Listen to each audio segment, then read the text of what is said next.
Dok, ibalik niyo na lang ako.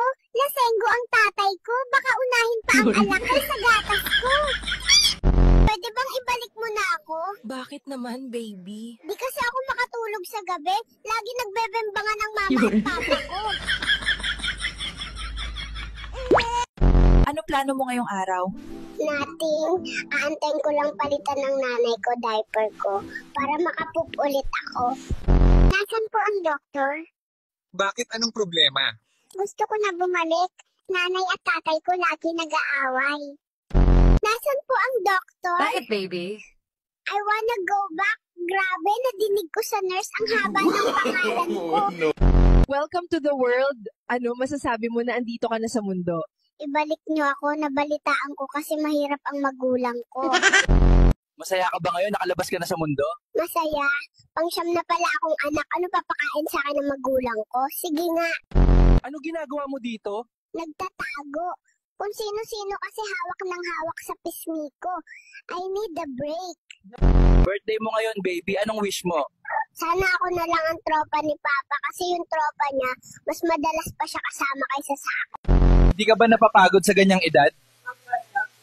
Mas nakakapagod maghintay ng ayuda, boss.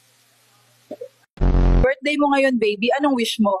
Gasolina tumaas. Gatas tumaas. Ako lang hindi kasi wala pa rin akong tatay. Bakit mukha kang pagod ngayon? Kada 5 minutes, may gustong makipag-hello sa akin. Kamukha ng daddy, kamukha ng mommy. Ano ba talaga? Hindi ko pa alam kung sino ako eh.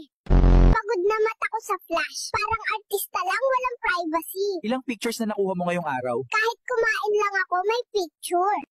Shout out sa mga magulang dyan. Huwag niyong tularan ang ganitong magulang kagaya ng mama at papa ko. Kawawa mga anak. Bakit nandito ka? Ilang araw ka pa lang. Kailangan ko na mag-ipon para sa school ng mga anak ko. Nasaan ang DSWD? Bakit? Anong problema? Laging nag-aaway magulang ko. Kuhanin niyo na lang ako. Ano ang masasabi mo ngayon? Nakalabas ka na. Libre nga magpa-ospital. Kung ano-ano naman ang pinapabili. Ikatlong pagkabuhay ko na. Pinoy pa din ako. Pambihirang buhay to.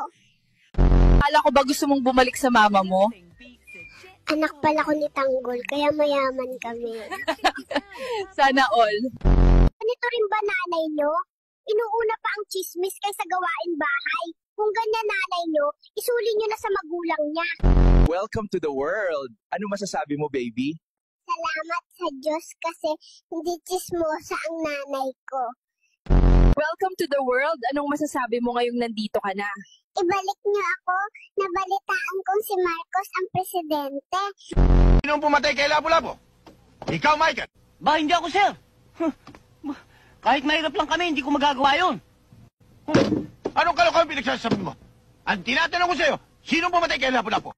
Hindi nga ako, sir, eh. Tarantado ka talaga, no? Gusto ko makausap ang tatay mo. I want you to bring him here. Understand?